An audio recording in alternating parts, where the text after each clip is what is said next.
Bienvenue, madame, mademoiselle, monsieur, au Vidéorandia du samedi soir. Non, nous ne sommes pas à Mont-Saint-Hilaire comme à l'habitude, vous avez eu le temps de remarquer. Nous sommes à Montréal, tout près des Galeries d'Anjou. On les voit là à l'horizon. Pour avoir la vision ésotérique, écrire son scénario et le réaliser. Nous étions samedi le 1er avril 2023 pour le Vidéorandia numéro 14. Il y avait encore un peu de neige sur les terrains ici au Québec. La semaine dernière, on a vu qu'à Paris, les fleurs sortent déjà. Conception, animation et montage Richard Glenn, l'ésotéristes du Nouveau Monde. Nous faisons la rencontre de Arnaud Bouquet, réalisateur scénariste. Lui a réalisé parfaitement son scénario.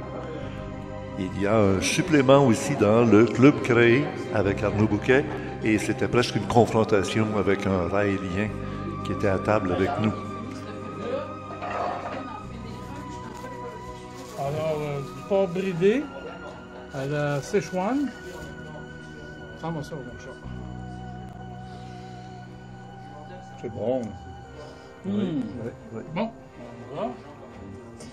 C'est ton premier charcoal de l'année? Non, c'est mon 5e. Ah, 5e. Ouais. C'est chez Roger Larivière que nous allons nous rencontrer autour d'une belle table avec un repas merveilleux.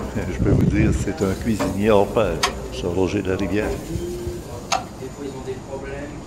Il y a, vous le reconnaissez, Gilles Surprenant, le responsable des compléments Surprenant.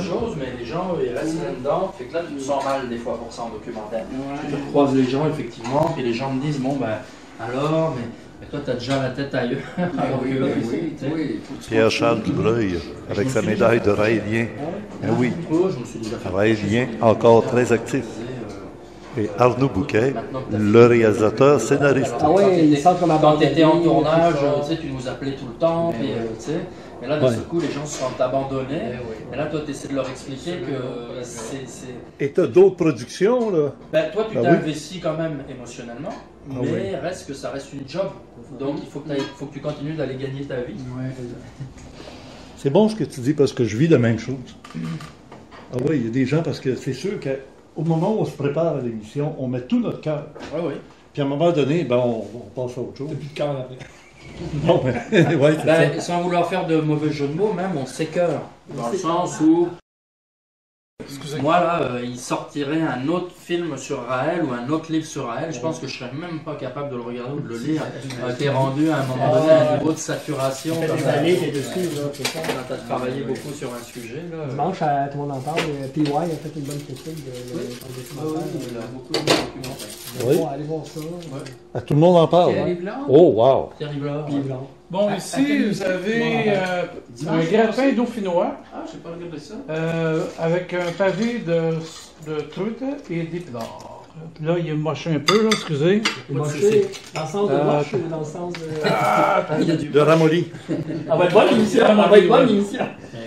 Donc, il y a du fromage gruyère dedans, il y a de l'eau de vie, il y a du vin blanc. Moi, je vais prendre juste un morceau, parce Ouais, que je suis pas de poisson. Mais il faut-tu attendre ou on est mieux de prendre pendant qu'il est On prend pendant qu'il est chaud. Oui, hein, vas-y. Bon, ben moi je vais arrêter de filmer tout. Faut que vous mangez, là. On se croirait presque à l'émission Un souper presque parfait. Oui, Roger Larivière pourrait sûrement y participer. D'ailleurs, il a un site personnel où il présente d'autres recettes. Son site sur le canal YouTube, 360 Motion Pictures. Petite sauce à la coriandre. Vous remarquez qu'à table, le raélien est assis à côté de Arnaud Bouquet. Et comme Arnaud a fait un documentaire sur Raël, c'est pas long que la conversation s'est envenimée. Et nous avons continué à filmer. Je conserve le tout pour les abonnés au club créé. Il y a des sujets, des fois, un peu délicats à traiter en grand public. Oh, des belles couleurs. Il vous manque seulement les saveurs et les odeurs. Vous pouvez toujours les imaginer. Et la conversation a levé quand même. C'est pas nécessairement facile d'aller porter plainte. C'est Ouais. c'est pas un mécanisme aussi simple. Il y a des fois des choses qui font que tu as du mal à te rendre jusque-là. C'est un processus qui peut être très long. Arnaud? Oui. Bon, vous retrouverez les éléments de discussion qui ont eu lieu surtout durant le dessert pour ensuite nous diriger pour l'enregistrement du Vidéorandia de cette semaine, le Vidéorandia numéro 14. Arnaud Bouquet est le réalisateur scénariste du documentaire qui dure 90 minutes, intitulé Raël QC, Québec, Canada, et diffusé sur un réseau payant de Vidéotron, le canal Vrai. Bonne écoute. Alors, le repas est terminé. Ça s'est bien passé? Très bien, c'était très très bon. On a un très bon hôte. Moi, j'ai filmé, on a filmé un peu à l'occasion. Et est-ce que vous êtes d'accord qu'on en présente des extraits? Il n'y a pas de Oui, problème? ça ne me dérange pas du tout. Il n'y a pas rien à censurer, là, à première vue. À première vue, non. Je le Moi, je tiens regretterai pas- peut-être plus tard, mais à première vue, non. Ouais, moi, de toute façon, j'étais un peu de ta même philosophie. C'est pas de faire le procès de quelqu'un sur la place Tout à fait. publique, surtout quand on n'a pas tous les éléments encore en possession vivant. Puis, je l'ai relevé 3 fois dans l'émission que j'avais faite avec Lucifer. Le fameux Lucifer, vous avez vu qui il s'agit, là, le raélien, l'ex-raélien, mais qui est resté sincère avec le mouvement. Mhm. Ça ne lui a pas fait tort, seulement il ne trouvait plus sa place, c'est tout. Il est très attaché au message. Il reste fidèle au message. Ouais, ça c'est la question posée à Pierre-Charles Dubreuil à un moment donné.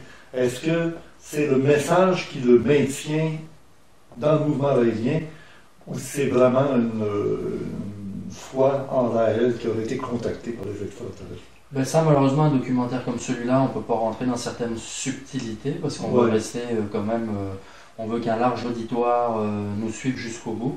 Mais c'est sûr que quand on côtoie les Raéliens et qu'on discute avec eux, ce qu'on découvre, c'est que souvent ils dissocient le message de Raël. C'est-à-dire que les Raéliens, parfois, sont capables de faire preuve même d'un sens critique assez sévère vis-à-vis de Raël. Ouais. J'ai déjà entendu des Raéliens me dire moi, ce qui compte, c'est le message. Et puis, Raël, finalement, il n'est pas si important que ça. Donc, les Raéliens vont dire des choses comme ça parce que ce qui compte, finalement, c'est d'abord le message, quoi. Donc Arnaud Bouquet, vous avez eu des contacts avec des Raéliens? J'ai commencé On comme n'en voit ça. pas dans le documentaire. Non, ben, on n'en voit pas. On voit Lucifer, qui est raélien sans l'être, parce que bon, il est plus vraiment, je pense, dans le mouvement. Non, mais c'est ce qu'il nous a il dit. continue de côtoyer les Raéliens. D'ailleurs, Oui. je l'ai rencontré, moi, dans un événement raélien. Je me suis rendu au jour de l'an raélien, puisque les Raéliens n'ont pas le même calendrier que nous. Leur calendrier est basé sur Hiroshima, sur la bombe atomique, Oui, du mois d'août. du mois d'août, de 45, 6 août 45. Donc, leur jour de l'an, c'est le 6 août. Donc, je me suis rendu à Longueuil dans un jour de l'an, où donc, il y avait une bonne quantité de Raéliens, quand même, 80 personnes à peu près. Et Au Québec. Au Québec, à Longueuil. Ah ben, Ouais. ok, c'est encore vivant. Oui, oui, oui. Ouais. Ouais, il y avait du monde, puis les gens étaient très heureux de se retrouver, un esprit de camaraderie, un véritable esprit de camaraderie. Ça rigolait, les Raéliens sont quand même des rigolos, c'est des gens Ils ne qu'on- peuvent pas vraiment se prendre au sérieux. Hein. Ben. Ça serait- Mais ils font preuve d'un certain sens de l'humour. Après, bon, quand la méditation commence et tout, bon là, on sent qu'on est dans un mouvement religieux, Oui. mais ça reste très sympathique. Oui, amical. Amical, Oui, exactement. c'est ça. Il n'y a pas de démon qui supervise tout ça. Là. Non, et puis le rituel est très décontracté, quoi. Ouais. Des gens qui étaient mariés, qui ont divorcé, viennent s'embrasser sur la bouche en disant ben, on divorce mais on continue de s'aimer. Il y a quand même cet esprit de liberté amoureuse qui est encore très présent dans le mouvement. C'est quelque chose qui est très important. La liberté, en fait, l'esprit de liberté. Ah oui. Fait que le rituel est très décontracté, quoi. Il y a un rituel qui est très décontracté. Donc là, j'ai rencontré Lucifer. Mais pourquoi ces gens-là, dans leur liberté, n'ont pas eu l'autorisation de participer à votre documentaire? Alors, il y a un long contentieux entre le mouvement raélien canadien en particulier et le groupe québécois. Parce que à une époque, au début des années 2000, le Journal de Montréal donc, a financé l'infiltration de 2 journalistes, Brigitte McCann, Chantal Poirier. À l'époque, ça a donné... Bon, elle rentrait là parce qu'elle voulait essayer de trouver des mères porteuses, parce qu'il y avait soi-disant des mères porteuses qui allaient porter les clones, les clones des premiers bébés. Donc elle voulait postuler pour être les mères porteuses. Donc leur enquête n'était pas inintéressante. Mais quand elles ont publié leur enquête dans le Journal de Montréal et après dans un livre, la façon dont elles parlaient de certains Raéliens, les noms, les prénoms, les professions, les âges, permettait d'identifier clairement certaines personnes. Et je pense qu'à l'époque, les Raéliens considéraient que ça pouvait mettre en danger certaines personnes. Donc ça a été très mal reçu. Et donc les Raéliens, pendant longtemps, ont demandé des excuses. On demandait à Québécois, on veut que vous vous excusiez.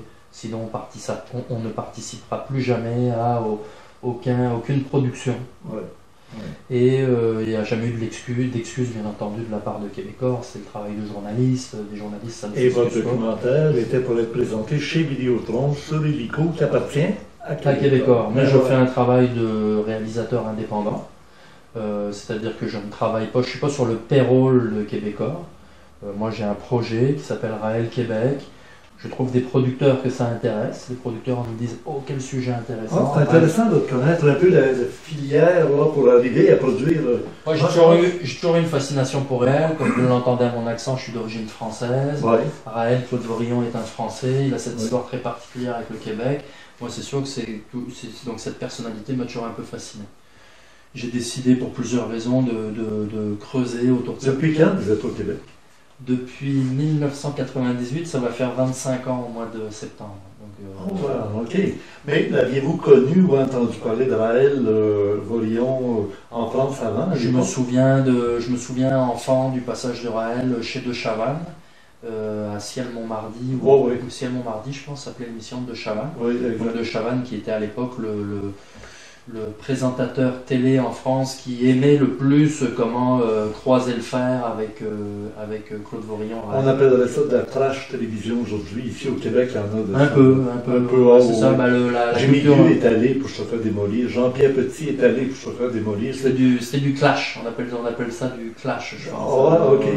Ici du trash. De la poubelle. Fait que c'était un peu. Donc je me souviens moi de Raël, enfant, parce que bon. Ça aussi, ça fait partie un peu de la démarche au départ qu'on retrouve dans la signature du documentaire. C'est que pour moi aussi, Raël, c'est une figure un peu pop iconique des années 80, des années 90, au même titre que E.T. l'extraterrestre ou Sylvester Stallone ou des figures comme ça ou Retour vers le futur. Donc il fait partie un peu de cet imaginaire. Et les films E.T. Le film E.T. Rencontre du troisième cycle, tout ça arrivait en même temps, au début des années 80. Donc j'avais un peu de nostalgie peut-être par rapport à Raël aussi, dans le sens où je trouvais que c'était un personnage qui incarnait un peu les années 80 et une certaine folie dans les années 80, comme ça, avec la culture nouvel âge. Et l'accent français ne quitte jamais. L'accent français ne quitte jamais. Vous avez toujours une filiation, une correspondance, oui. Oui, puis ça, on n'en parle pas dans le documentaire, étonnamment. Personne ne le mentionne clairement, mais je pense que l'accent français de Raël, son allocution parfaite, c'est quelqu'un qui parle un très bon français, qui n'utilise aucun anglicisme. Je pense que au Québec aussi, ça a participé à son charme, c'est-à-dire que et c'est pas un Français arrogant quand il arrive en plus, en tout cas en public ou auprès de ses adeptes. C'est un Français plutôt sympathique. On le voit dans le documentaire, il joue à la pétanque, il joue de la guitare, il se met en gougoune, je veux dire, il est... Ben, au début, le documentaire nous le montre comme un gars extrêmement sympathique, mais avec parce que tout est chronologique dans le documentaire. On voit le début, puis après, le temps avance, on se rend compte que vers la fin de sa carrière au Québec, il est devenu arrogant, il n'accepte pas, non, je suis pas de chignon, là. Il n'y a pas d'humour que c'est... il perd son sort. En fait, ce qu'on comprend quand on rencontre les gens qui l'ont connu du début jusqu'à la fin, c'est qu'il semble perdre son sens de l'humour. Parce que ce que les gens décrivent au départ, c'est un type qui est plein d'humour, plein d'esprit, il fait des jeux de mots, il est même un peu grivois, il fait des blagues coquines, donc quelqu'un de drôle. Et en fait, il semble perdre au fil du temps ce sens de l'humour qui fait son charme pourtant au début. Oui. On a eu un autre Français qui est arrivé au Québec, qui était très gentil, très beau, très agréable et très bien reçu. C'était le docteur Jean-Luc Jouret. Je ne connais pas, il faut que vous me racontiez. C'est l'un des fondateurs, avec un certain Québécois, américain, de l'ordre du Temple solaire. Le Jouret du Temple solaire. Ben oui. Je l'ai reçu sur mon émission dès les débuts, quand j'ai reçu Raël, dès les débuts. Et il était charmant, il était homéopathe, reconnu vraiment. Et ils ont fait un documentaire. Et j'ai participé parce qu'évidemment, ayant reçu dès le début, j'ai vu toute la progression lente et précise. D'ailleurs, l'usage que vous avez fait de moi et de mes documents, je trouve ça parfait. Ça a été excellent, j'ai rien à dire, c'est exact. Et la même chose est arrivée à Luc Jouret. C'est qu'avec le temps, à force de se faire ridiculiser dans les médias, partout, surtout qu'il y avait le Collège des médecins sur le dos parce que l'homéopathie était non reconnue au Québec, alors c'était la descente aux enfers pour lui aussi. Raël a été plus intelligent. Il a sacré son camp. J'ai parlé en bon québécois, là, tout le monde a compris. Raël, il a été plus intelligent parce qu'il a toujours eu aussi... ça a toujours été un voyageur, donc même quand il quitte la France pour s'installer au Québec, c'est quand même quelqu'un qui aime beaucoup le Japon, qui a des adeptes au Japon, en Corée du Sud, donc il a comme ça toujours, il est toujours un peu à plusieurs endroits, il est d'ailleurs jamais, il s'installe jamais vraiment quelque part en fait, il y a même des Raéliens qui témoignent souvent et qui disent à une époque Raël dormait chez moi quoi. Donc c'est aussi un peu ça, je pense aussi son charme, c'est que c'est le chef religieux ou le gourou, mais qui n'a pas d'orgueil à aller dormir. On dit la même chose de la vie privée de Jésus, qui marchait sur les sentiers en sandales et qui était accueilli chez un, chez l'autre. Il n'y avait pas un endroit à part de sa vie privée de jeunesse, là, mais après, il marchait sur les... Et d'ailleurs, il ressemble beaucoup à l'enseignement que Jésus aurait donné s'il était de retour. Ben, il comprend, en fait, je pense que Claude Vorillon, certainement, Raël, est un très bon lecteur de la Bible, je pense, parce qu'il a une très bonne connaissance du Nouveau Testament, une très bonne connaissance du Christ, de Jésus. Ben, il a bien fallu, il se dit le frère de Jésus. Effectivement. Puis au début, je l'ai mis au pas, lui disant, écoute, tes Elohim, là, si ce sont des Elohim de la Bible, ben, il faut que tu t'habilles en blanc, ça tient pas la route, là, parce qu'ils sont toujours dépeints en blanc, vêtus de blanc, avec les cheveux longs et tout. Bon. Mais là-dessus, Arnaud, moi, la question que je me pose, c'est, toi, crois-tu au phénomène extraterrestre, en contact avec des humains? Je ne discute pas là, du fait Raël ou d'autres qui se disent contactés. Personnellement, est-ce qu'il y a un intérêt Oui, j'ai un véritable intérêt pour le phénomène extraterrestre. Comme beaucoup de gens, j'attends des preuves. Je suis quelqu'un qui aime les preuves. Je suis quelqu'un de pragmatique. Quel genre de preuves t'attends? L'atterrissage d'une soucoupe volante qu'on t'invite à monter à bord ou Ne serait-ce que voir, déjà, ne serait-ce que voir un objet volant non identifié de mes propres yeux. C'est sûr, ça commencerait par ça. Mais je sais que ton horaire du temps est très chargé. Mais moi, je t'invitais un jour en te disant à telle date au mois d'août cette année, mettons, une date que je connais, où je sais qu'ils vont venir au Québec, pour t'inviter. Je vais avec vous, c'est sûr. Oui, tu pourrais arranger ton horaire pour la date que je te donnerai. Dis-toi que c'est au milieu du mois. Je me suis déjà joint à un CE5 par une belle nuit étoilée du mois d'août. Oui. Et malheureusement, cette nuit-là n'a pas été très édifiante. Non, édifiante. Là. Donc j'ai déjà fait une tentative. Est-ce que Steven Greer était là avec non, toi? Non, il n'était pas là. Sache qu'on est ici chez Roger de la Rivière, et c'est dans le fauteuil du salon qui n'était pas le même à l'époque, où j'avais fait ma rencontre avec Steven Greer, chez Roger de la Rivière, qui avait préparé un bon repas, parce qu'il est bon cook, hein? Oui, c'était très bon, Ouais. très bon. Ah oui, ouais. Merci Roger. Mais Ben oui. je crois au phénomène extraterrestre comme beaucoup de gens, je pense. Je ne peux pas concevoir que l'immensité, je ne peux pas concevoir l'infini et l'immensité de l'univers Oui. sans une autre forme d'existence ailleurs. Mm. Le contact avec des êtres humains, c'est là par contre que pour moi ça me fascine Oui. et où j'attends la preuve. Ok. De quel genre de preuve t'attendrais? Je veux dire, de Oui. voir quelque chose. Ben, quoi. alors, Je pense que écoute-moi tous bien. les gens qui aimeraient en avoir la preuve, ils aimeraient voir quelque chose. Pas une trace, parce qu'une trace peut avoir été faite par quelqu'un d'autre, ou vous voyez, Ouais. ça peut être. J'ai amené Jimmy Gill à des cas au Québec. Mhm. À l'époque où il était vivant, il est mort au début des années 2000. Et Jimmy est venu, bon, à Boisbriand, il est venu, lorsque l'OVNI atterrit, il y a un poids énorme qui est appuyé sur le sol. Et si c'est au printemps, ben, ça cale dans la terre. On dit jusqu'à 15 tonnes par patte, par pied de ce couple qui écrase la terre. 15 tonnes à chaque endroit, là, avec un densimètre. Là, ils prennent, et puis... Le poids de 4 éléphants. Ah oui, c'est ça, c'est sûr. 4 éléphants par pied. Oui.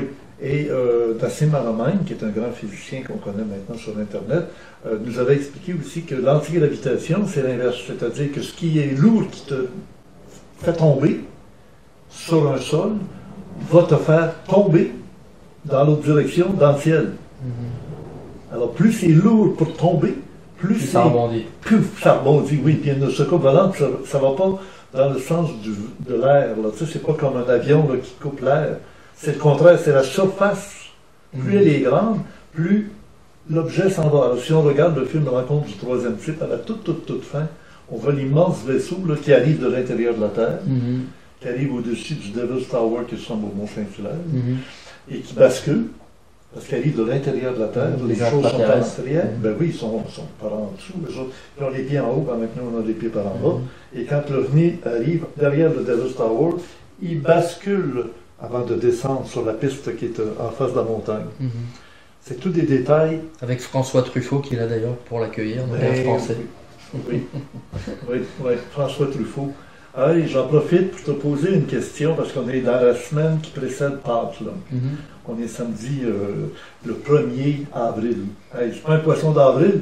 Je me suis déjà servi du 1er avril pour faire une émission avec Jean-Pierre Coallier, vous souvenez-vous? Mesdames, Messieurs, voici M. Richard Glenn. Où Jean-Pierre m'avait invité à venir parler d'OVNI, parce que c'était le temps. Et je lui avais dit, non, on va retarder d'une couple de semaines parce que j'aimerais mieux y aller un 1er avril. Mais pourquoi, M. Glenn? Ben, c'est parce que justement, un 1er avril, là, on pense au truc du poisson d'avril. Et je vais vous présenter ici, à TVA, un crash d'une soucoupe volante qui a eu lieu tout près d'Ottawa, la capitale du Canada, en plein champ. Ils ont perdu le contrôle de l'appareil suite à un éclair, un choc qui venait de l'espace. Et l'OVNI a tombé sur le sol, il a mis le feu aux broussailles et il a retombé un peu plus loin. Les pompiers ont été appelés, la police, l'armée a encerclé pour éviter qu'il y ait des curieux qui aillent voir. Et l'OVNI, après avoir été réparé, il est parti. C'était pas vraiment un ovni extraterrestre, même s'il y avait des êtres aliénigènes à l'intérieur, mais il y avait surtout des GI américains qui avaient perdu le contrôle à cause de l'éclair qui l'avait frappé. Et je l'ai présenté à l'émission de Jean-Pierre Coallier en pleine télévision québécoise officielle. Et évidemment, le 1er avril, c'était un coup monté. C'était ma meilleure manière de me protéger en disant on est le 1er avril. J'ai dit on va parler d'autre chose que des extraterrestres qui sont des aquariens, c'est-à-dire dans l'eau, des poissons. Arnaud, donc, je voulais en venir avec l'idée d'une preuve.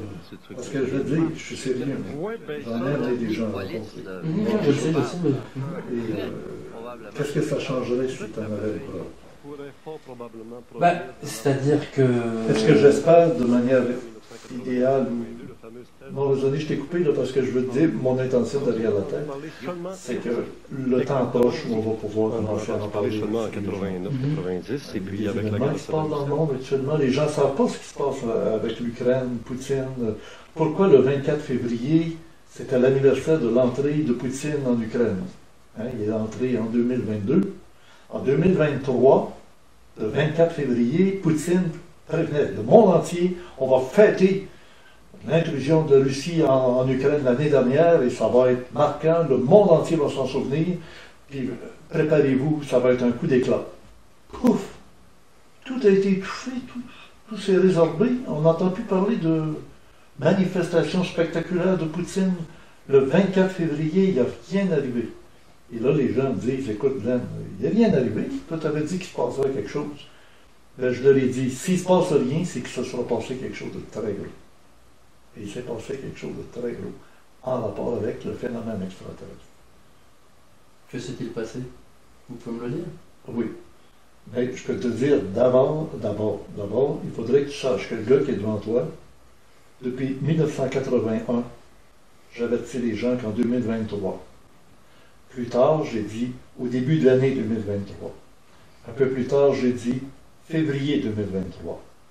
Au tournant de l'an 2000, j'ai dit, fin février 2023. À partir de 2013-2014, j'ai dit 24 février 2023. Hey, on est en 2013. On peut juste imaginer qu'un 24 février 2023, ça va de l'air loin. C'est comme si aujourd'hui je te demandais 2047. Sais-tu ce qui va se passer en 2047? Je te donne une date. Non, je ne saurais pas vous le dire. Non. Personnellement, non. Bon, mais si quelqu'un te dit, moi je peux contacter, je peux te dire que telle date, en 2047, il y a un phénomène qui va se produire, dont je connais la nature, parce que ces êtres-là ont une perception du futur qui n'est pas la même que nous. Nous, on a un sens du vecteur, le temps vectoriel. Eux, ils ont une autre perception d'un cycle. Tout est cyclique. Et il faut seulement s'adapter. C'est-à-dire que comme un disque, si tu glisses l'aiguille, tu sautes d'un cycle à l'autre. Et là, qu'est-ce qui fait la différence entre vous, Richard, Oui. et Raël, qui dit qu'en 2035, les extraterrestres vont revenir? Qu'est-ce qui... C'est très bien. Entre vous et lui... Non, c'est parfait. Vous n'avez pas plus de preuves qu'il en a, vous n'êtes pas plus crédible qu'il l'est, il n'est pas plus crédible que vous l'êtes. Moi, c'est passé maintenant. Moi, vois-tu, le février 2022, Poutine a envahi l'Ukraine avec les chars d'assaut le 24 février. Moi, je parlais du 24 février 2023. En 2022, Poutine rentre en Ukraine. Moi, j'étais un peu désolé. J'ai dit à mon public, on m'a dit de maintenir la date du 24 février 2023, même si Poutine vient de nous couper l'herbe en dessous du pied en rentrant un an d'avance en Ukraine. Ils m'ont dit maintiens. J'ai maintenu la date du 24 février 2023 parce qu'il fallait qu'il y ait cette intrusion le 24 février 2022 pour donner de l'importance au 24 février 2023. Vous me suis-tu, là? Oui, tout à fait, je vous suis. Et on n'est pas le 25, on n'est pas le 23, on est bien le 24 février que Glenn annonce depuis 10 ans. Et là, j'ai toutes les vidéos sur YouTube maintenant qui sont toutes archivées, que les gens peuvent aller consulter en se disant, ça se peut-tu ce gars-là? Il parlait de ça il y a 10 ans, puis il disait clairement à tout le monde, c'est le 24 février, vous allez voir ce qui va arriver. Allez-vous monter un extrait dans notre conversation? Je pourrais le faire. Toutes les fois où toutes les fois, il y en a bien trop, il y en a une vingtaine de fois. Si vous en montiez 3, ça serait une preuve formidable. Gilles, qui est mon recherchiste, qui connaît toutes les archives des ésotérismes expérimental, et vous pourrez après aller revérifier si les dates que j'ai mentionnées sont bien retenues chez YouTube. Bon. Moi-même, je confirme. Parce que j'ai suivi Richard depuis 1976, et c'est vrai qu'il a donné cette date-là telle qu'il te le raconte. Oh oui, avec une insistance, là, et je dirais avec une grande probité. 2023, organes, médicloriens, de Cossé, l'humanité, si tout s'effondre, est-ce que tu es en train de dire que... J'ai toujours dit la même phrase, rendez-vous 2023. Oui. Et les gens ont compris que ça voulait dire un rendez-vous. Oui, c'est vrai, il y a un rendez-vous. Mais il y a aussi un rendez-vous dans le sens de surrender. OK. Rendez-vous. OK. Fin février 2023, surrender. Rendez-vous à quoi? Un rendez-vous Ils ont rendez-vous à quoi? Ben, j'espère qu'il va arriver ce qu'il faut qu'il arrive, parce que l'être humain, comme il est parti là, il n'y aura pas grand-chose qui va changer, et les mécanismes qui sont mis en place l'empêchent de changer le système. Alors, c'est sûr que les autorités cachées du gouvernement occulte comprennent que les gens avec Internet et tout ça commencent à devenir de plus en plus réactifs. Je dis pas plus intelligents. Ah non, ils sont réactifs, là. Ils sont connectés. Ils sont plus réactifs. Oui. Ils réagissent à des choses plus rapidement, puis en groupe. On peut parler d'une personnalité publique comme ça. Bon, alors là, ce gouvernement occulte qui aime pas l'être humain a l'intention, déjà, comme un bon jeu d'échecs, de prévoir la façon de se placer pour la suite du monde. Ça ne sera pas nécessairement notre intérêt, mais il va falloir que ça change, et ça va changer radicalement, mais à leur intérêt pour eux. Et c'est pour ça qu'il va falloir qu'il arrive une intervention de l'extérieur. Bonsoir, monsieur, madame. Oui, allô? Vous trouverez beaucoup d'autres extraits vidéo dans nos archives, dans le complément surprenant, écrit par Gilles Surprenant, notre archiviste, à l'adresse orandia.com. Et ils sont disponibles encore sur YouTube. Suivez les instructions et les liens bleus dans le texte écrit dans cette page réservée à la réplique donnée à Arnaud Bouquet. Bonne écoute, en voici un autre, tiens, rapidement. Je viendrai comme un voleur en passant, non pas par la porte ni par la fenêtre, en passant à travers le mur. Alors, ils font des trous dans le mur, là. La planète Terre, elle a des trous. Je parle pas des tremblements de terre comme au Tibet, là, ou au Népal. On parle de ce qui se passe et que personne n'ose expliquer, parce qu'ils peuvent pas l'expliquer, et n'ose en parler vraiment, ouvertement. On garde ça sur le côté, là, sur la tablette, c'est un peu comme les dossiers, là, ça va prendre la poussière. On va mettre ça là, parce qu'on a entendu parler, mais qui fonce dans ces avenues-là pour avoir des explications, alors que tout est en train de se mettre en place pour un grand coup de théâtre, on dort ça à Switch. On a hâte d'avoir le grand coup de théâtre. On va être là peut-être si Dieu le veut. Ben oui, moi j'ai toujours dit fin février 2023. Rendez-vous fin février 2023. Rendez-vous, Surrender. Tu seras plus jeune, toi, là? 2023, ça nous fait dans 10 ans? Il faut que je finisse ça. Ouais. Parce que le 24 février 2023, pour des gens qui ne comprennent pas, ils disent c'est rien passé. Et moi, en janvier d'abord de l'année dernière, il m'avait averti, maintiens ta date du 24 février. Il va se passer quoi le 24 février 2022? C'est pour justifier ce qui va se passer ou ne se passera pas le 24 février 2023. Et à 15 jours près, je dis aux gens, s'il ne se passe rien de manière publique, c'est que ça sera passé quelque chose de très gros. Et là, Poutine, au début de la semaine, il déchire le traité de non-prolifération des armes nucléaires. Au mois d'août qui a précédé, on était au mois d'août à 6 mois, 6 semaines et 6 jours du 24 février 2023. OK? On se suit là, 6, c'est le premier chiffre là. Bon, pourquoi le 6 mois, 6 semaines, ça veut dire 1 mois et 2 semaines, et 6 jours, précisément là, qui ont détruit les Georgia Guidestones. Tu as entendu parler? Des pierres de guidance là, qui ont explosé à ce moment-là. Avec la pierre, une des 4 pierres qui supportait le linteau, et sur cette pierre-là, il y avait en langue hébreu d'un côté, en langue arabe de l'autre côté. Ils ont fait sauter cette pierre-là. Ça a jeté à terre toutes les pierres de guidance. À 6 mois, 6 semaines, 6 jours. C'est pas moi qui est allé faire sauter ça. Du 24 février 2023. Et cette date-là devait être un moment tournant de notre civilisation. Et c'est arrivé. La Chine se présentait à Poutine avec un traité de paix en disant faites des concessions de part et d'autre, là.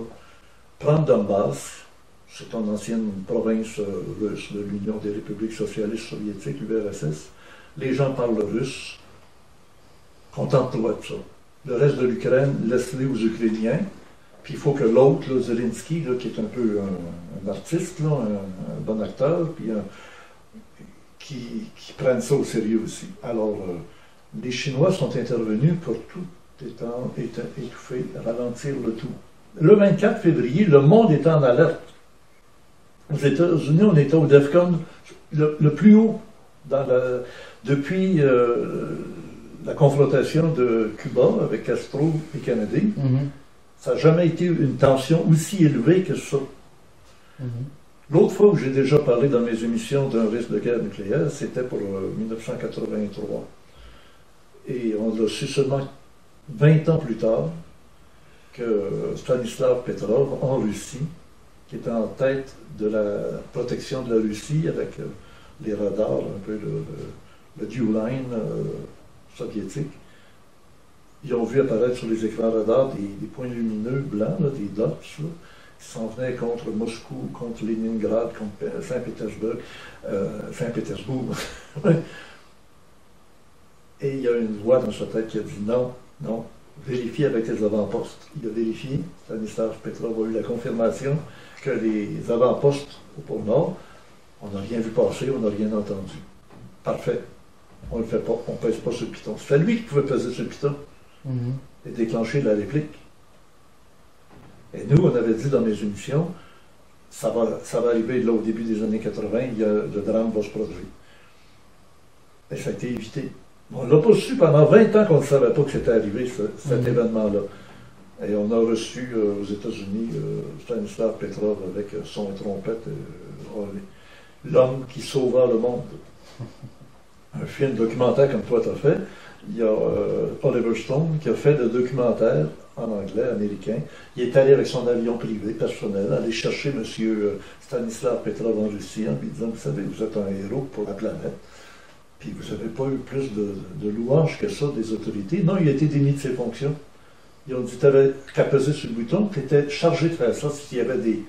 Mais le signal n'était pas suffisant pour lui. Il est allé fouiller, il a vu qu'il n'y avait rien. C'était quoi? Il y avait eu du sabotage, quelqu'un voulait déclencher une guerre à ce moment-là. Mais nous, on savait qu'il n'était pas y avoir quelque chose. Et Raël n'a jamais amené d'événements. Dans ton film, je t'ai fait le reproche au souper, je ne sais pas si on l'a entendu, là, mais je te le répète. Pourquoi Arnaud avoir présenté des gens qui pointent dans le ciel et montrer des petites lumières, alors que les gens que j'ai consultés qui ont été vus dans le document en montrant le ciel ont dit non, moi j'ai jamais rien vu. C'est le réalisateur qui voulait qu'on voit ça. Parce que ça enlève la crédibilité à tout le document en se disant pourquoi avoir ajouté de la fiction alors que tu avais d'ailleurs dans l'idée d'intituler le documentaire le document qui dit la vérité. Alors là, je te donne la parole. Parce que... Oui, mais on peut revenir sur ce que vous avez dit avant aussi, si vous voulez. Juste peut-être pour conclure, vous dire que vous voyez, vous êtes assis face à quelqu'un qui est tellement pragmatique que même si vos qualités divinatoires sont... non, c'est pas divinatoire, c'est une information ou l'information que vous recevez peut être effectivement troublante. Pour moi, ça n'est pas une preuve. Parce que malheureusement, on vit une époque où chaque jour nous amène une nouvelle apocalypse, où chaque jour, à travers l'humanité, on pourrait pointer un événement comme étant un événement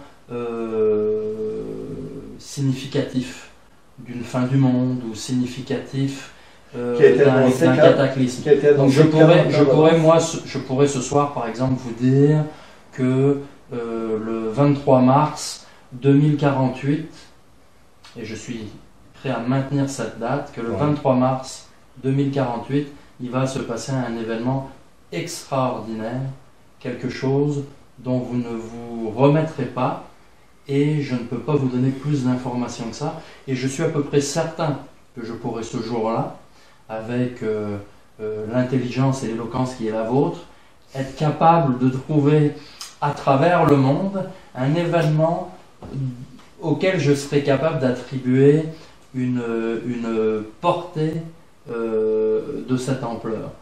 Donc pour moi, une preuve, c'est une preuve que je peux tenir, et pas une preuve que je peux entendre. Quelqu'un qui aurait la preuve de l'existence des extraterrestres Alors, bien entendu, j'ai déjà eu la conversation avec d'autres contactés. Ah ouais, non, Bon, ouais. ce qu'on va dire aux contactés, c'est un peu la chose basique. On va leur dire, bon, bah, écoute, tu as vécu des contacts, l'appareil photo existe. Prends un appareil photo, prends-toi en photo avec des extraterrestres, c'est une preuve. Si demain, tu avais un document photographique ou vidéographique en présence d'extraterrestres, tu deviens le maître du monde, parce que je veux dire... Bon, on dirait que c'est des photos truquées, c'est arrangé avec Photoshop. Ben, en tout cas, si on avait la preuve que les extraterrestres existent au point où elle serait indéniable, on change la face de l'humanité. Donc, on ne peut pas se fier ni à l'appareil, ni à la personne, ni au témoignage, parce que tout peut être falsifié aujourd'hui. Bah, Alors, tout ça peut être prend pas le falsifié. Et- Mais alors, on en revient à mon documentaire. La falsification que j'ai utilisée, elle est justement, comme j'essayais de vous l'exprimer à la table, peut-être de façon maladroite, elle fait partie de cette grammaire, moi, cinématographique, qui me permet de jouer sur le doute en ce qui concerne la notion de vérité. Mais- Claude Vorillon intitule son livre « Le livre qui dit la vérité Ouais. ». Quelle vérité? Qui dit la vérité? La vérité est celle que l'on veut bien entendre. La vérité est celle que l'on veut bien croire. La vérité est celle dont on a besoin à un moment donné. Et je pense que quelqu'un comme Raël, quand il arrive d'ailleurs, il comble des besoins en offrant à certaines personnes qui ont besoin d'une vérité, Absolument, oui. de trouver dans cette vérité un baume à cette angoisse que nous ressentons tous parfois face à ces espaces infinis ou à ce silence éternel. Alors, pourquoi Arnaud ne pas avoir inscrit dans le coin en haut de l'image ou en bas trucage ou Simulation. Alors, comment tu dis, Simulation. simulation, etc. Ou alors, au minimum, dans le générique à la fin, les ovnis montrés au cours de ce documentaire sont des montages photographiques, nulle réalité n'y est accordée. ouais. Ça aurait été honnête totalement. Sans ça, Tout moi à je dis à fait. des Raéliens, allez regarder le document, vous allez voir plus d'ovnis que vous n'en aurez jamais vu en étant Raélien. Donc il y en a qui évitent ça. Mais, Écoute, ouais, c'est vrai qu'on n'a jamais vu. Ah oui. Mais vous Même savez- les gens qui pointent en haut, ils ne montrent pas des choses qu'ils ont vues. Moi, j'ai participé à ton truc en disant, quand tu m'as dit, il faudrait montrer en haut du Mont-Saint-Hilaire. Je l'ai fait parce que là, oui, j'en ai vu là. Alors, vous constaterez qu'il y a deux types d'images. Je vais rentrer dans votre réflexion. Ouais, on est là pour les choses. Vous constaterez que dans ce documentaire, il y a deux types d'images. Donc, il y a effectivement ces portraits avec les gens qui pointent le ciel, Oui, et il y a ces fausses ombres d'ovnis sur le sol, oui, aussi. euh, oui, ou oui. ces fausses boules lumineuses qui passent. Ça n'a jamais dans le été ciel. écrit que c'était des fausses. Non, mais les deux ne sont jamais ensemble. C'est-à-dire que les gens ne pointent que des ciels vides. Dans les portraits, Ben, peut-être peu. Oui, c'est vrai que oui. dans les Ah oui, portraits, je te les gens le ne donne. pointent que des ciels vides. C'est ça. Mais après, Personne- on voit un vrai. On voit un vrai. On Il voit était pas des vrai. images, on voit des images d'ovnis, mais jamais personne ne pointe un ovni à l'intérieur d'une image. Exact. Ils pointent c'est tous vrai. des ciels vides. Ouais. Donc ils pourraient pointer un goéland, une montgolfière Ouais, ouais, ouais. ou un Airbus. Ouais. Mais Ben, Oui. il y en a qui m'ont dit, tu leur disais, ben, vous faites comme si vous voyiez un ovni. Alors, il faut oui, dire bien aussi sûr. comme ça. Alors, bon, Comme si vous voyiez un ovni. ça c'est la deuxième partie de la Ils n'en ont réponse. jamais vu. Ça c'est la deuxième partie de la réponse que Ok. je veux vous offrir. C'est que C'est ça le reproche que je peux te faire. il y a une longue tradition, je dirais, dans l'histoire, je dirais pas en ufologie, c'est un terme que je maîtrise moins bien que vous, ufologie, donc je me risquerai pas à utiliser ce terme-là, mais dans l'histoire populaire des ovnis, il y a quand même une longue tradition et une figure classique, une icône quasiment qui est celle du faux ovni. Donc le faux ovni, la mangeoire à oiseaux filmée flou. J'ai été jusqu'aux États-Unis dans des reportages à Gulf Breeze, entre autres, Bon. avec le couple qui avait filmé, photographié des ovnis. On a découvert dans leur grenier, en styrofoam, des maquettes qui ont servi aux photos. Avec le fil. Ben oui. Puis là, le monsieur, il vient m'expliquer devant ma caméra en disant, ben vous savez, monsieur, ce sont des maquettes. Mais nous, ce qu'on a vu, c'était la vraie. on a reproduit en styrofoam exactement ce qu'on avait vu. Alors vous pouviez vous fier que l'image, la photo que vous avez vue, elle était exactement la reproduction de ce qu'on a vu. Mais tu comprends que moi, je ne prends pas ça. Non, mais je comprends, mais ce que je veux vous dire, c'est que moi, je joue aussi avec cette forme. Le documentaire s'interroge aussi sur notamment... Ça crée du brouillage dans toute la cohérence de la véracité de ce document. Pourtant, moi, je suis renversé de la qualité du document. Pour moi, là, c'est une belle chronologie de Raël au Québec, très honnête, très correct, sauf les apparitions d'OVNI que personne n'a jamais vues. Mais c'est parce qu'il y a aussi tout ce rapport aux ovnis qui est un rapport au doute par rapport à la vérité. On pense notamment à Orson Welles et à sa fameuse émission à la radio. Puis à partir d'Orson Welles, il y a toute une tradition comme ça. Et moi, le doute que je veux semer, et c'est pas... Est-ce que c'est la ligne... J'irai pas jusqu'à dire que c'est la ligne éditoriale du documentaire, mais reste que Raël a-t-il véritablement rencontré les extraterrestres? Son message est-il vrai? Pour certaines personnes, ça l'est. Pour d'autres, non. Pour certaines personnes, Raël dit la vérité. Okay, oui. Comme vous me dites la vérité, quand vous me parlez du 23 février 2022. Pour d'autres personnes, Raël agite pour d'autres personnes, Raël agite un ovni en styrofoam au bout d'un fil devant une caméra qui filme flou. Ah, il n'a jamais fait ça. Il l'a jamais fait, mais c'est ce qu'il fait. C'est ce qu'il fait avec les mots. C'est-à-dire que Raël raconte une histoire qui, il le dit lui-même. C'est comme par un film. Ben, il le dit lui-même. Raël dit lui-même souvent. Vous me croyez, c'est parfait. Je transmets le message que j'ai à transmettre. Vous ne me croyez pas, ben reconnaissez que j'ai une imagination fantastique. Oui. Et certains lui reprochent malgré tout, malgré cette imagination fantastique, les mauvaises langues vont quand même jusqu'à dire, même dans ce domaine-là, il n'est pas très brillant parce que sa science-fiction n'est pas très élaborée comparativement à d'autres auteurs de science-fiction. Comme j'ai fait dans l'émission. Oui, sans être une mauvaise langue, parce que pour moi, Raël, c'est de la fausse représentation qu'il fait en étant contacté, etc. Les vrais. J'en avais rencontré des gens qui vous ont avoué, eux, avoir eu des contacts. Moi, grâce à Raël, ils sont sortis du placard. Oui. C'est bon, moi. Et puis comme moi, quand vous me parlez de votre prédiction, du message que vous avez reçu... Moi, je n'ai pas donné qu'une date. Hein. J'ai donné, pour qu'un an avant, le 24 février 2022, ça enclenche le mécanisme. Moi, je joue à la contradiction avec vous, Richard, parce que vous êtes un homme intelligent, puis je sais que vous aimez ça, ça fait que je joue à la contradiction avec vous. Mais moi, quand les gens me parlent de contact, ou quand ils me parlent de leur rencontre, ou quand ils me parlent des messages qu'ils ont reçus, je ne me moque pas d'eux. Non, je ne les juge pas. Exact. Je trouve important qu'il y ait, c'est un mot très à la mode de nos jours, je trouve important qu'il y ait des safe spaces, des espaces sécuritaires dans lesquels les gens peuvent se rencontrer pour parler de ces contacts. Et je prends ça au sérieux tant qu'on ne me force pas à y croire. Mais par contre, j'aime en fait qu'on me raconte ces histoires. Alors, et j'aime avoir ces conversations. Seriez-vous un des premiers en position clé? Parce que moi, je considère que vous êtes en position clé. Vous êtes un homme intelligent, très compétent. Le montage est extraordinaire. C'est dentelé, c'est comme une dentelle fine que vous avez faite. Un casse-tête avec 10 000 morceaux. Et tout est à sa place. J'ai travaillé avec une excellente monteuse qui s'appelle Andréane Lavoie. Donc c'est un travail de montage effectué par une monteuse très, très talentueuse. Ah oui, et puis vous avez du matériel pour en faire encore une autre heure et demie s'il fallait. On aurait pu. Ah oui. Ben moi je sais le matériel que je vous ai fourni, le fameux débat Miguel, Jean Miguel avec Raël, Volillon qui était encore habillé en noir à l'époque.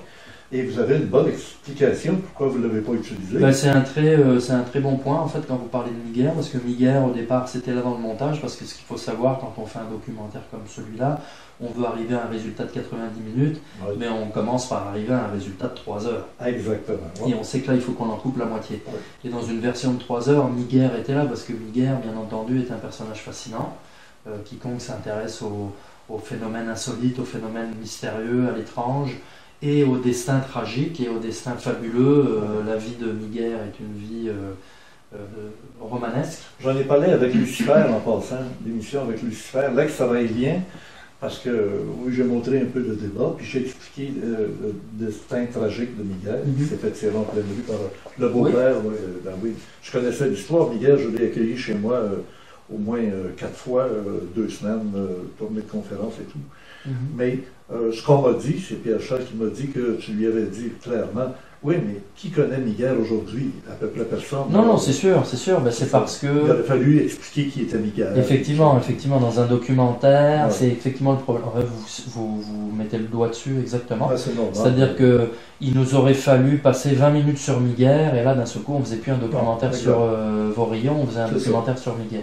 Donc là, moi, j'avais un argument à la fin de ce fameux débat, où j'ai participé au débat, c'est moi qui l'ai organisé pour que les deux se rencontrent en confrontation, c'était vraiment exceptionnel.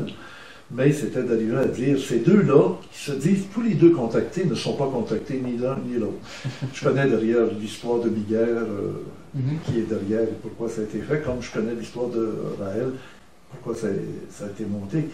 Mais s'ils étaient vraiment des contactés, c'était la première chose à dire, que tu n'es pas un contacté, parce que des extraterrestres que je connais qui m'ont contacté m'ont averti que tu ne l'es pas. C'est basique, hein? Mais quand tu as affaire à des gens dans une situation comme ça, dans un salon, où il y a eu des confrontations, ça se... Paf! Ouais. Ça vient de clore le débat. Mais si l'autre lui réplique la même chose, ça devient intéressant. C'est un peu comme un jeu d'échecs, hein? Un, il joue sa pièce, l'autre joue sa pièce, échec et mat. Ou bien non, c'est un échec, mais l'autre, il réagit. Ah, c'est à son tour d'être échec. Oh, on réagit. Mais toi, tu es satisfait de l'accueil que le documentaire a apporté? Oui, tout à fait. Parce qu'il était limité, hein? Il était limité sur un club privé auquel les gens doivent payer. C'est sûr qu'aujourd'hui, l'accès aux productions audiovisuelles est devenu complexe. On ne regarde plus la télé comme on la regardait avant. Il faut souvent s'abonner à des plateformes de diffusion. Les gens n'ont pas les moyens de s'abonner à 4, 5, 6 plateformes de diffusion. À un moment donné, on arrive à 100, 150 $ par mois, ça n'a pas d'allure. Donc c'est sûr que je peux comprendre que les gens, pour le moment, n'accèdent pas facilement à ce documentaire-là parce qu'ils mettent leur argent dans d'autres plateformes. Toutefois, c'est un documentaire qui va avoir, je pense, une vie ailleurs par la suite sur d'autres plateformes. Et puis, mais je pense que peut-être qu'il va être diffusé sur une télévision. Là, c'est produit par au moins sur le club. J'aimerais au moins qu'il passe sur le club illico pour commencer. C'est sûr que ça serait déjà plus accessible. Oui. Reste que Vrai est une plateforme que moi je trouve très intéressante. Il y a du beau documentaire là-dessus. Là, il y a Philippe Falardeau qui sort une belle série documentaire sur le drame de Mégantic, qui risque d'être une très belle série. Donc il y a du beau documentaire sur cette plateforme-là. Moi, j'encourage les gens à y aller. En fait, avec ces plateformes-là, ce qu'il ne faut pas hésiter à faire, c'est à s'abonner seulement pour un mois. Parce qu'on peut s'abonner à un mois puis les quitter. C'est pas des abonnements où on ne s'enchaîne pas pour un an. Et à ce moment-là, ils ont accès à tout ce qui a été accumulé depuis 6 mois. Exactement. On peut se dire, moi, je m'abonne un mois à Vrai. Puis là, il y a ces 5 documentaires-là qui m'intéressent sur Vrai. Là, le 10 pièces, le 15 pièces qu'on va mettre dans Vrai, si on regarde 5 documentaires dans le mois, on en a pour son argent, quoi. Mais les retours que j'ai, c'est que les gens qui sont déjà sur Vrai et qui l'ont vu, c'est un documentaire qui a quand même... les gens le trouvent troublant, les gens l'apprécient, et pour une raison à laquelle je ne m'attendais pas, en fait. La plupart des commentaires que j'ai sont liés au rôle qu'ont joué les médias dans l'expansion du mouvement raélien au Québec.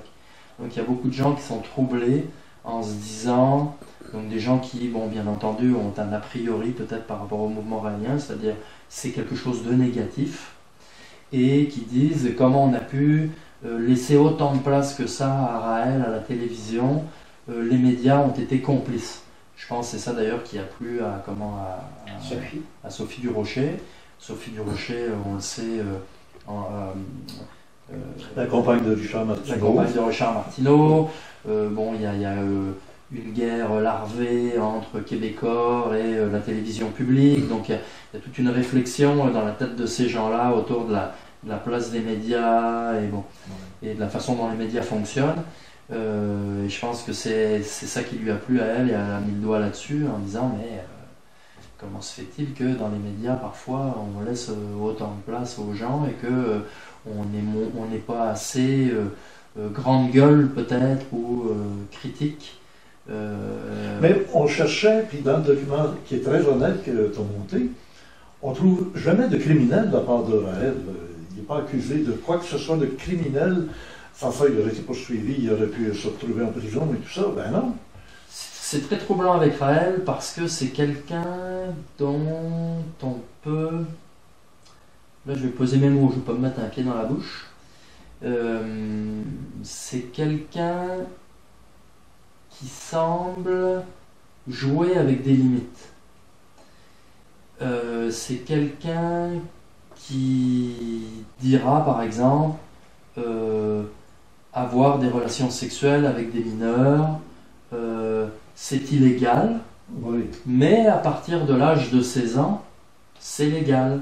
Donc, faites ce qui est légal et ne faites pas ce qui est illégal. Ce qui peut vouloir dire, quand quelqu'un a 16 ans, c'est correct, quel que soit votre âge. Et c'est vrai que c'est légal. Donc, il y a... Pas au Québec. Au Québec, la majorité sexuelle à l'âge de 16 ans avec Quelqu'un qui a... l'accord des parents. Et qui n'a pas plus que 5 ans de décalage entre les deux. Dans le cas de son mariage avec Sophie Denis-Verville, ils étaient dans la légalité.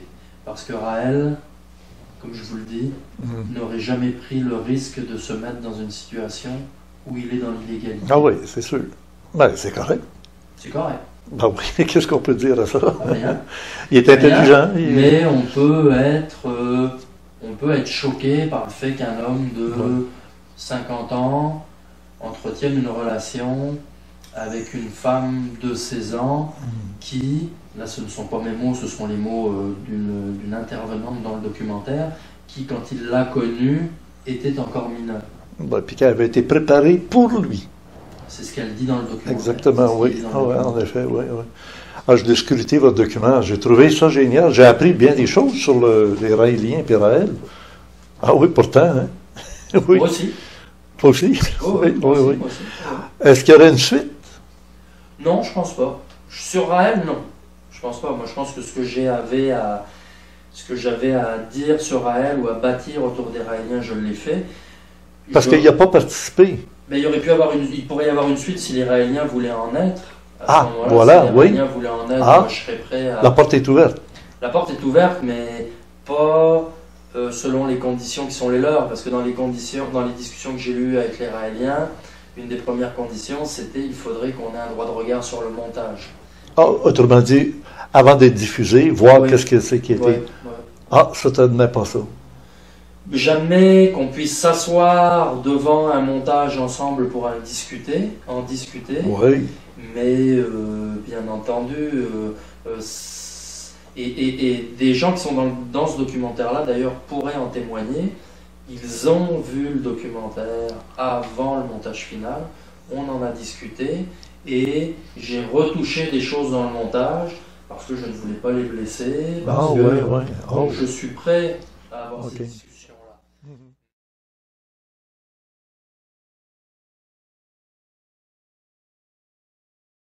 Et là, moi, je lui dirais à Raël, pourquoi tu as fait une sainte colère parce que l'autre te poigne le chignon? C'était la plus belle occasion que tu avais de montrer ta sainteté. De pardonner dans un premier temps, de ridiculiser l'autre dans son acte qui était loufoque et qui montrait que lui était déséquilibré, pas toi, en gardant ton équilibre, ta sagesse, et dire, vous ne tirez pas assez. Allez-y un peu plus fort pour voir.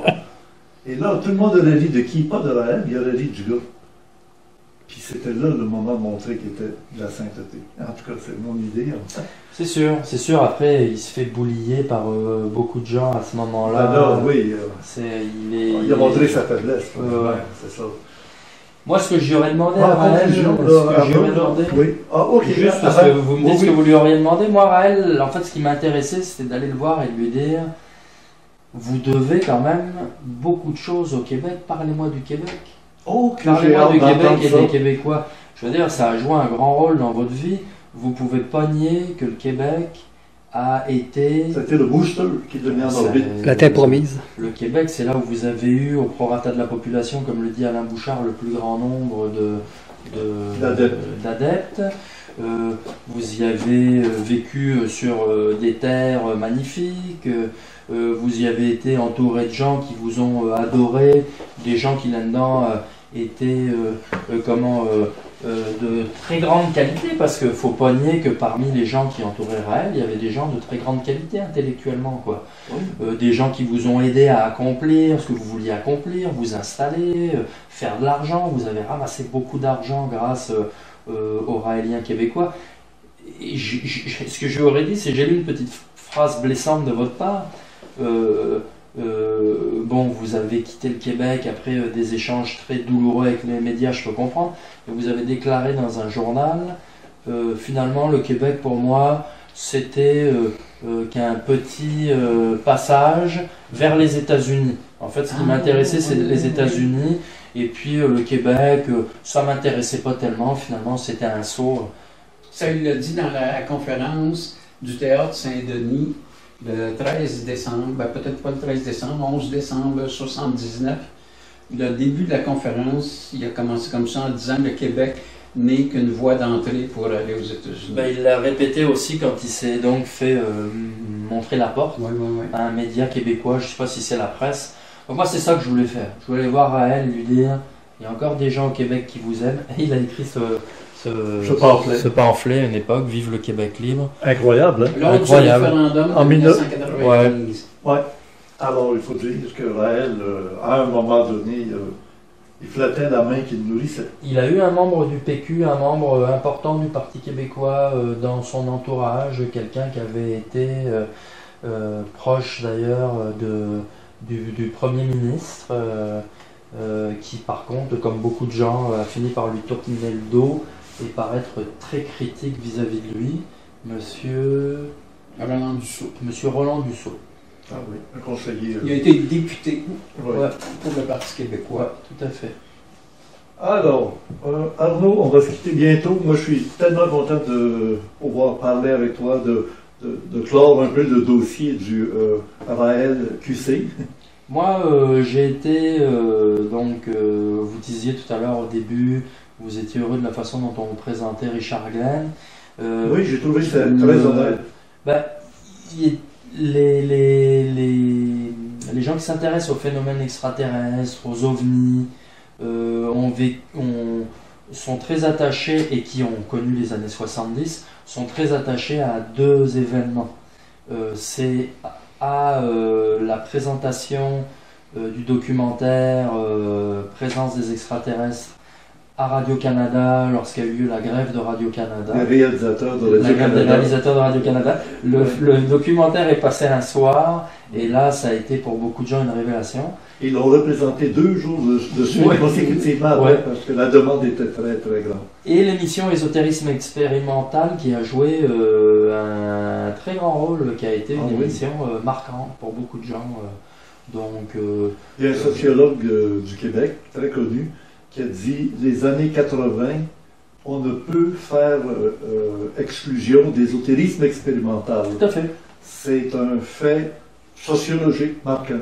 Ça me rappelle la rencontre du 3e type, quand il disait... Un événement sociologique. C'est un événement sociologique. Tout à fait. Et dans ce sens, si vous me permettez ce que je veux dire, et ce que je vous dis, c'est pas une insulte, ne le prenez pas comme ça. Vous êtes une personnalité qui peut être clivante, mais effectivement... Qui crée des clivages. Un changement on ne recule plus en arrière après. Ce qui a été fait est fait. Ouais, mais en tout cas, vous êtes une personnalité clivante dans le sens où des gens peuvent ne pas vous apprécier. Mais Ésotérisme expérimental, au-delà de ça, est une émission qui, effectivement, au niveau sociologique et culturel, est incontournable dans le paysage audiovisuel québécois, et en particulier quand on s'intéresse aux phénomènes paranormaux, quoi. Et je pense qu'il fallait... on ne pouvait pas ne pas en parler dans Raël Québec. Oui, merci. C'était l'honnêteté intellectuelle que d'en parler. On peut donner une petite fenêtre. Il faut savoir qu'actuellement, dans le monde entier, il y a deux personnages qui marquent Internet. Et Internet, ça, c'est plus rien que la province de Québec. là. C'est Serge Mona. Les documents de Serge Mona, vous en avez entendu parler? Vous savez de qui je parle? Oui, tout à fait. Ouais. Savez-vous qu'il y a seulement une place au monde où Serge Mona a été à la télévision, a donné des entrevues? C'est à Ésotérisme expérimental exclusivement. Un autre qui est traduit actuellement en russe, qui est en Ukraine, en ukrainien, qui est en français parce qu'il parlait français ici au Québec, traduit en anglais, etc. C'est Bernard de Montréal, que j'ai baptisé ainsi, Bernard de Montréal. C'est moi, le samedi matin, qui est dans mon studio pour la première fois. Ah, je ne savais pas. Puis j'ai dit, Bernard, c'est quoi votre nom de famille? Il me donne son nom de famille. J'ai dit non. Pour regarder ta vie privée, pour ne pas être achalé, on va t'appeler Bernard de Montréal. Parce qu'à Radio-Canada, ils ont Bernard de Rome. C'était son vrai prénom, Bernard. Alors, Bernard de Montréal, il a accepté immédiatement. Et à peine on avait branché le micro sur son chandail, qui commence à parler, les caméras n'étaient pas prêtes, le réalisateur n'était pas, il n'avait pas donné de cue, rien. Tout le monde se dépêchait de cadrer puis de faire l'entrevue. Et ça a été la première entrevue où je lui ai posé la question à la fin. Qu'est-ce que tu penses de Raël? De Claude Volillon, dans le temps, on l'appelait Claude Volillon. C'est là qu'il m'a répondu qu'à ce niveau-là, parce que Bernard, il faut savoir qu'il fait partie d'un groupe, il faisait partie d'un groupe sélect d'êtres humains qui parlent plusieurs langues, qui se rencontrent dans des circonstances particulières. Lui-même a été amené à Albuquerque, à 2 pas de Roswell, dans une base souterraine, où il est revenu de là ébranlé, mais c'est à partir de là qu'ils ont connecté ses capacités cérébrales avec cette intelligence ultraplanétaire, si on veut. Et ce Bernard de Montréal dit tu parles des extraterrestres comme n'importe qui parle des extraterrestres. Tant qu'il fait du bon plus que du mauvais, on laisse faire. S'il commence à faire du mauvais, il déraille, il disparaît. Et c'est arrivé dans plusieurs cas où les gens ont perdu la tête, où ils sont fait éliminer sur le chemin public. Parce que là, il lançait des informations qui étaient fausses et qui étaient dangereuses pour la population. Alors, Arnaud, avant de se quitter, est-ce que vous avez d'autres projets? Des choses qu'on va voir sur l'écran un jour? Ouais, j'en ai des projets, j'en ai toujours. C'est un bon réalisateur, on dit ça va être quoi le prochain film? Mais là, ça va être quoi le prochain documentaire? Ben là, c'est l'actualité proche, c'est donc une série documentaire qui sera diffusée à partir du 18 avril sur TV5. Ah, c'est très bientôt? Oui, très bientôt. Sur TV5? Sur TV5. Donc, accessible à tout le monde? Accessible à tout le monde, je pense, oui. Et signé Arnaud Bouquet? On est 2 co-réalisateurs là-dessus, donc Émilie Ricard-Harvey qui en a réalisé 5 épisodes et moi qui en ai réalisé 5. C'est une série qui s'appelle Espèce d'ordure et dont le sujet, le pitch de la série, c'est on observe comment les grandes villes font leurs toilettes.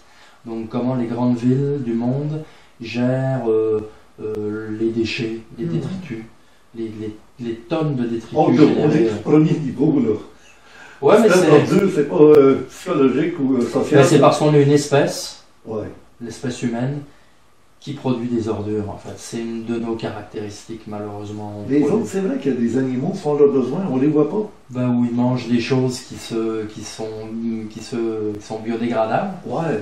Mais nous, on produit du plastique pour emballer notre nourriture. De moins en moins, on en prend conscience. De moins en moins, ouais. Est-ce qu'il y a de l'espoir, d'après le documentaire? L'espoir, il est politique. C'est sûr qu'il faut prendre des mesures politiques, notamment vis-à-vis du plastique, le plastique à usage unique. Là, ça commence à Montréal. Il y aura de moins en moins de plastique à usage unique, parce qu'il y a de plus en plus de problèmes d'espace dans les dépotoirs, c'est-à-dire qu'il n'y a plus de place dans les dépotoirs. S'il brûle, il va brûler.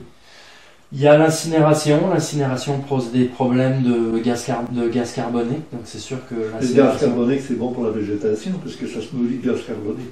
Ouais, mais c'est pas le monoxyde de carbone des automobiles. Non, mais on produit quand même plus de carbone que ce que les arbres peuvent en absorber. Donc on peut les empoisonner de... On a un problème d'absorption, on n'absorbe plus assez par rapport à ce qu'on produit. En fait. Ouais, c'est ça.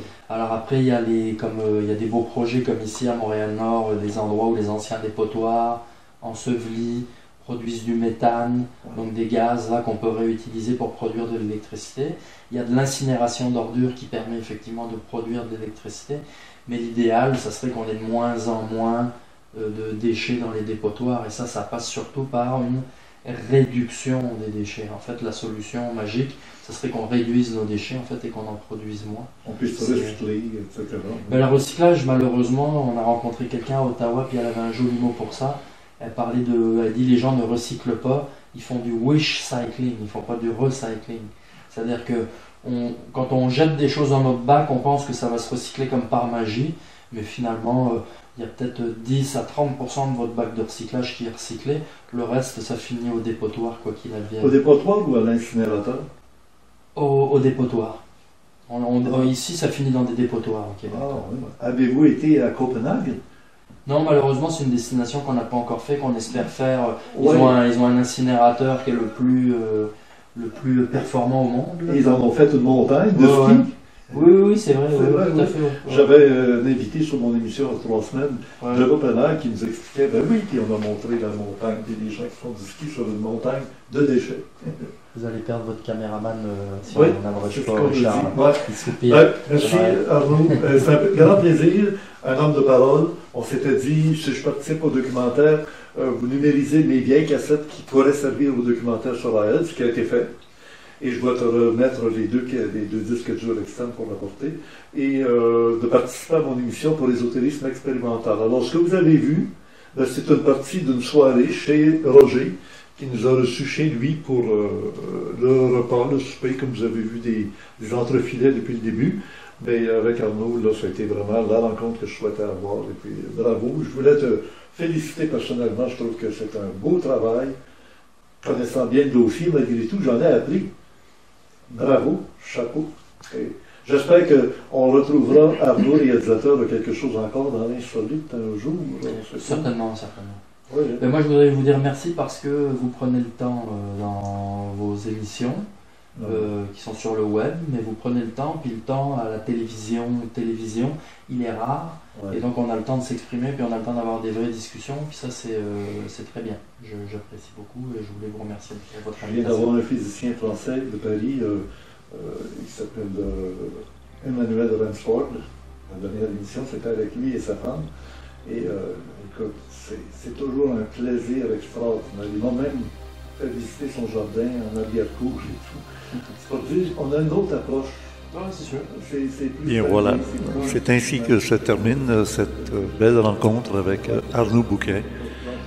Vous savez qu'il y a dans le club créé pour les abonnés du mois d'avril un supplément à cette rencontre, le débat entre le raélien, Pierre-Charles Dubreuil et Arnaud Bouquet à table au moment du dessert. Parlant du club créé, c'est à l'adresse orandia.ca. Vous retrouverez au Vidéorandia numéro 12, on avait Paul Pilon, dit Lucifer chez les Raéliens. Alors, il nous a accordé 60 minutes supplémentaires pour le club créé du mois d'avril. Il y a bien sûr les vidéos de plus d'1 heure à chaque mois pour les mois de janvier, février et mars 2023. Ils sont déjà tous disponibles. Et dans le club créé du mois d'avril, les vidéos seront bientôt disponibles, bien évidemment, avant la fin du mois. Alors, c'est un rendez-vous comme ça tous les samedis soirs en direct, ou en première plutôt, pour le Vidéorandia du samedi soir. Merci de votre attention. Et vous savez, je vous recommande au plus haut point de lire les compléments surprenants préparés par Gilles Surprenant, qui était avec nous ce soir, le caméraman, entre autres. Alors, on retrouve là des éléments textuels, visuels et des liens vers d'autres sites Internet sur YouTube ou ailleurs, à l'adresse orandia.com. C'est indispensable pour aller encore plus loin que ce que vous retrouvez sur les Vidéorandia du samedi soir. Et le site est gratuit. Merci donc d'être abonné au Club Créé. C'est ce qui nous permet financièrement de produire pour tout le monde gratuitement les Vidéorandia du samedi soir, grâce aux abonnés du Club Créé. un pouce par en haut, ici, c'est très apprécié, sous l'image du Vidéorandia. Et vos commentaires, je les lis tous. Parfois, ça m'inspire des réactions que je fais ou je mets un pouce par en haut au nom de Orandia TV pour montrer notre appréciation. C'est toujours très, très important pour nous. Bien, merci. Bonne semaine. La semaine prochaine, ce sera un tête-à-tête entre vous et moi. Pour le samedi saint, la fin de semaine de Pâques. À bientôt et au plaisir.